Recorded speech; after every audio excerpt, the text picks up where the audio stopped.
dark clouds of ambition and destiny collided, as the insatiable drive of one man threatened to reshape the very fabric of a continent. Could familial bonds and ancient allegiances withstand the relentless storm brought forth by Napoleon Bonaparte? Welcome to a journey through an epoch where empires rose and fell, where love and strategy intertwined, and where the very fate of Europe hung precariously in the balance. In the crisp autumn of 1808, the majestic city of Erfurt, steeped in German history and culture, was alive with unprecedented fervor. Its cobblestone streets, which had witnessed the ebb and flow of everyday life, were now transformed. Everywhere one looked, blue, white, and gold banners waved gracefully, proud symbols of the mighty French Empire. From every corner of the city, chatter and whispers filled the air, as residents and visiting dignitaries alike spoke of the monumental meeting on the horizon. Napoleon Bonaparte, the formidable emperor of the French, was to meet the enigmatic Tsar Alexander I of Russia. Across the vast expanse of Europe, from the bustling streets of Paris to the snowy stretches of Moscow, people waited with bated breath. The outcomes of the discussions at the Erfurt Congress were not just diplomatic formalities, they would shape the very course of European destiny in the years to come. Napoleon, ever the master strategist, entered Erfurt exuding his usual air of confidence, almost tangible in its intensity.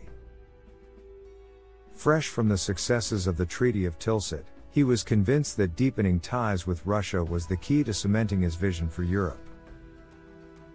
In his mind, Russian military and economic might, combined with the French juggernaut, would ensure the success of the Continental System, a blockade designed to cripple Britain, France's perennial adversary. On the other side, Tsar Alexander I approached the meeting with caution. His circle of trusted advisors, experienced in the delicate dance of geopolitics, frequently voiced their reservations. They warned the Tsar of the potential pitfalls of placing too much trust in the ambitions of the French emperor. However, the grandeur of Erfurt, with its opulent balls resplendent in the glow of chandeliers and theatrical shows that mirrored the very drama unfolding on the political stage, provided the backdrop for diplomacy.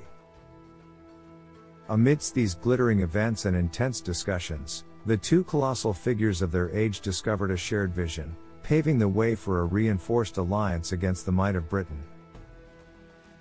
The tranquility that had briefly settled over Europe proved to be merely the calm before the storm. By 1809, an unsettling tension enveloped the continent as rumors of conflict swirled. The idyllic valleys and age-old castles of Austria resonated with the haunting beats of war drums, a reminder of the nation's once great stature. Determined to recapture its bygone glory and reverse the humiliations it had suffered, Austria, with fire in its eyes, formally declared war on France. This bold move sparked the onset of the War of the Fifth Coalition, thrusting the nations of Europe once more into a vortex of chaotic battles, sieges, and strategies. On the battlefield, Napoleon's brilliance as a military tactician shone brightly, especially at Eckmühl. There, his strategic acumen was on full display. With a combination of rapid movements, feints, and surprise assaults, he left the Austrians scrambling, catching them off guard and seizing the day. But war, as is its nature, is unpredictable. At the Battle of Aspern-Essling, the indomitable Napoleon faced an unfamiliar sensation, the cold, harsh bite of defeat. The waters of the Danube and the determined resistance of the Austrians proved to be challenges that even he couldn't surmount immediately. However, Napoleon was not one to be easily subdued. Drawing from the depths of his resilience and driven by his unwavering determination to shape Europe under his vision, he regrouped his grand army. On the expansive, sun-kissed plains near Wagram, in a clash of steel and fire, he masterminded a brilliant campaign, overcoming the Austrians in a clash for the ages. This monumental victory not only reaffirmed his military prowess but also compelled Austria to the negotiation table. The ensuing Treaty of Schnbrun was a testament to France's dominance. It expanded Napoleon's territories and further solidified his grip on the European continent, reshaping its very geopolitics. While the echoes of cannon fire and the tumult of battles dominated much of the European landscape, Napoleon's vision for the continent extended far beyond mere military conquests. His ambitions were deeply rooted in the reshaping of political structures and alliances that had stood for centuries. Recognizing the fractured and multifaceted nature of the Germanic states as a potential weakness to exploit, Napoleon embarked on a strategic mission to reorient their allegiances. His objective was to weave a tapestry of these territories that would serve not only as a buffer against potential adversaries but also as a bolstered ally in his grand European design. With astute political maneuvering, he championed the creation of the Confederation of the Rhine, a collective of German states that pledged allegiance to Napoleon's protective aegis. However, the establishment of this confederation was not merely an administrative change, it marked the end of an epoch. The Holy Roman Empire, a vast and ancient political entity that had cast its shadow over Central Europe for over a millennium, found its sun setting. This dissolution wasn't just a territorial reshuffling but signified a tectonic shift in the very foundations of European geopolitics. The Holy Roman Empire, with its intricate web of electorates, duchies, and principalities, had been a testament to Europe's medieval history, embodying the delicate balance of power, faith, and fealty. Its dissolution under Napoleon's machinations heralded the rise of a new Europe, one where nationalism began to supersede ancient feudal ties and where empires, driven by the engines of revolution and reform, would vie for dominance. In this reshaped landscape, Napoleon wasn't just a conqueror, he was a sculptor, molding the continent according to his ambitious vision. Amidst the dizzying kaleidoscope of political and military maneuvers, Napoleon's personal life was equally a theater of dramatic turns. The whispers that began circulating through the ornate halls of the French court were not of battles or alliances but of a matter of the heart. Many, including the close-knit circle of his trusted courtiers, were caught off guard when Napoleon's gaze shifted from the maps of Europe to the imperial court of Vienna. His objective was no longer territorial conquest, but a union of a different kind. The news was startling for more reasons than one. Only a short time prior, in a heart-wrenching decision that combined personal agony with political pragmatism, Napoleon had taken the painful step of divorcing his beloved Josephine. Their passionate and tumultuous relationship had been the stuff of legends, but it was marred by one insurmountable obstacle: Josephine could not give him an heir. For an emperor whose vision extended far into the future of Europe, the lack of a successor was an untenable situation. Marie Louise, the young and radiant daughter of Emperor Francis I of Austria, emerged as the chosen one to fill this void. The marriage proposal was audacious, blending personal desire with diplomatic strategy. The union of a Bonaparte with a Habsburg was not just a personal commitment but a powerful symbol of the merging of two of Europe's most formidable dynasties. Their wedding, as expected, was an extravaganza that Europe would remember for generations. Palaces were illuminated, and the streets of Paris were lined with jubilant crowds, eager to catch a glimpse of their emperor and his new empress.